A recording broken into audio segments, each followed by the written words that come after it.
Actual question number 4. A simple pendulum has time period t. What will happen to the time period if its length is shortened to half? एक simple pendulum है, उसका जो time period है capital T है। अगर उस simple pendulum के length को अगर हम हाफ कर दें तो उसके टाइम पीरियड के ऊपर क्या असर पड़ेगा? आंसर हम इसको मैथमेटिकली प्रूफ करेंगे।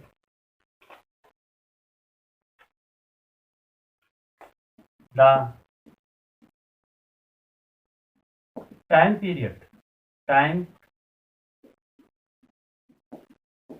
period of simple pendulum is given by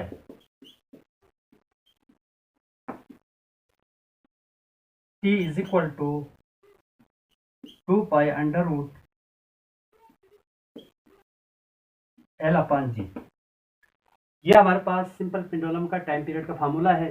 हम इस फार्मूले से इजीली प्रिडिक्ट कर सकते हैं कि अगर हम लेंथ को हाफ करेंगे तो टाइम पीरियड डिक्रीज होगा, यानी कि टाइम पीरियड कम होगा, क्योंकि लेंथ और टाइम पीरियड यहाँ पर डायरेक्टली प्रोपोर्शनल है।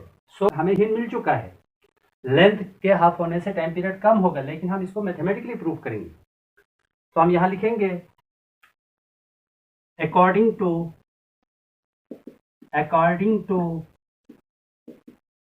given condition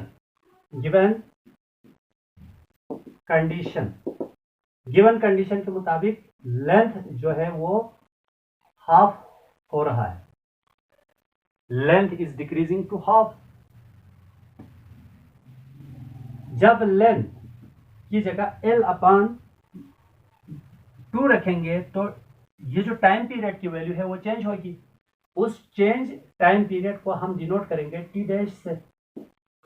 आप T1 भी लिख सकते हैं, आप डेल्टा टी भी लगा सकते हैं, यानी कि चेंज इन टाइम पीरियड को हम किसी भी वर्ड से हम डिनोट कर सकते हैं। तो हमने यहाँ पे टी डैश से डिनोट किया। Putting these values in equation 1, इन वैल्यूज को इक्वेशन 1 में पुट कीजिएगा। So t is equal to 2 pi, t की जगह t डैश रखें, 2 pi as it is under root L की जगह L upon 2 divide by G, क्योंकि according to given condition length आधा हो रही, इसलिए हमने L की जगह L अपॉन 2 रखा। 2 डिनोमिनेटर में आ जाएगा, तो t dash is equal to 2 pi under root L divide by 2G। अब हम ये जो डिनोमिनेटर में 2 है उसका मैं अलग रूट ले सकता हूं, तो मैं इसको रूट अलग करके मैं बाहर निकालूंगा। तो t dash is equal to 1 upon under root 2 into multiplication और डिवीजन में हम रूट को अलग भी कर सकते हैं और कंबाइन भी कर सकते हैं। ये जो 2 है रूट के ऊपर, L के ऊपर भी रूट है, G के ऊपर भी है, 2 पे भी है, तो ये डिवीजन में है, और 2 और G मल्टीप्लिकेशन में भी है। तो रूल के तहत मैंने 2 का रूट अलग किया तो ये बाहर आ गया, तो बाकी बचा 2 pi under root L upon G। इसको इक्वेशन 2 लिखें। अब देखें जरा इक्वेशन 2 के ब्रैकेट के अंदर वाले टर्म्स पर देखें और इक्वेशन 1 के राइट साइड को देखें, तो ये बिल्कुल सिमिलर है। ये जो इक्वेशन 1 के जो राइट साइड है वो किसके बराबर है? t के बराबर है। और ब्रैकेट के जो अंदर वाले टर्म्स और इक्वेशन 1 के राइट साइड वाले टर्म्स सेम है। तो जब ये राइट वाले टर्म्स t के बराबर है तो मैं इस इक्वेशन 2 के ब्रैकेट के अंदर ये t पुट कर सकता हूं। तो मैं यहां लिखूंगा putting equation 1 in equation 2, bracket के अंदर मैं t रखूंगा, तो ये वैल्यूज बनेगी t dash is equal to 1 divide by under root 2 into t। 1 को t से मल्टीप्लाई करेंगे तो ये हमारे पास आया t is equal to 1 t divide by √2। अब देखिए जरा,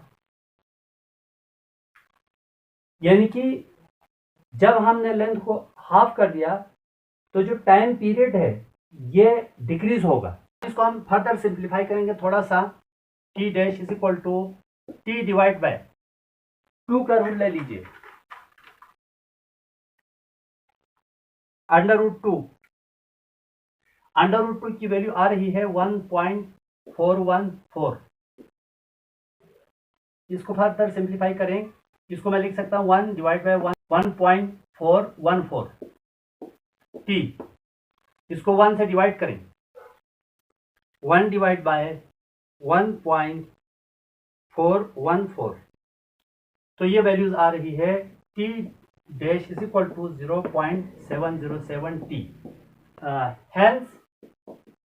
hence the time period decreases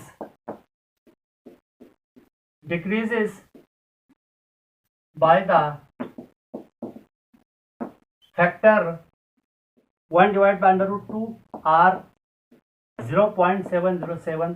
ये जो ओरिजिनल टाइम पीरियड है उससे जो न्यू टाइम पीरियड होगा वो 1 बाय √2 फैक्टर या 0.107 फैक्टर है, ये न्यू टाइम पीरियड डिक्रीज होगा।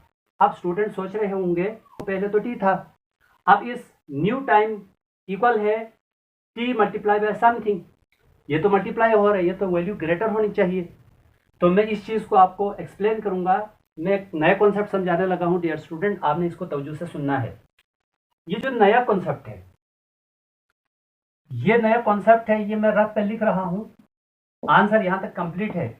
मैं ये जो कॉन्सेप्ट है, अक्सर स्टूडेंट ये कंफ्यूज हो रही है, तो t के साथ ये वैल्यू मल्टीप्लाई होंगे तो ये बढ़ना चाहिए। यहाँ पे चीज मल्टीप्लाई होगी तो ये वैल्यू बड़ी होती है, लेकिन इस केस में इस वैल्यू के साथ टाइम के साथ मल्टीप्लाई करेंगे, टाइम पीरियड छोटा हो जाएगा। तो मैं इस चीज को प्रूफ कर रहा हूँ, हर सब्जेक्ट के ऊपर लागू होगा ये कॉन्सेप्ट, ये याद रखना है। सपोज मेरे पास है 100।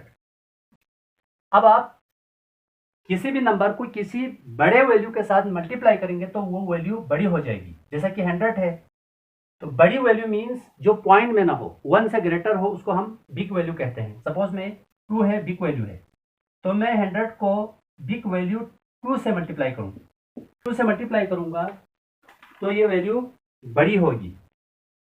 100 के साथ मैंने 2 को मल्टीप्लाई किया तो ये 200 आएगा। लेकिन ये तो केस 1 था हमारे पास। जो केस 2 में आपने ख्याल रखना है कि जब हम किसी छोटे वैल्यू को किसी चीज से मल्टीप्लाई करते हैं तो वो वैल्यू छोटी हो जाती है। दो चीजें हैं, एक छोटी वैल्यू को किसी बड़े वैल्यू के साथ मल्टीप्लाई करेंगे तो वो बड़ी वैल्यू छोटी हो जाती है, एक।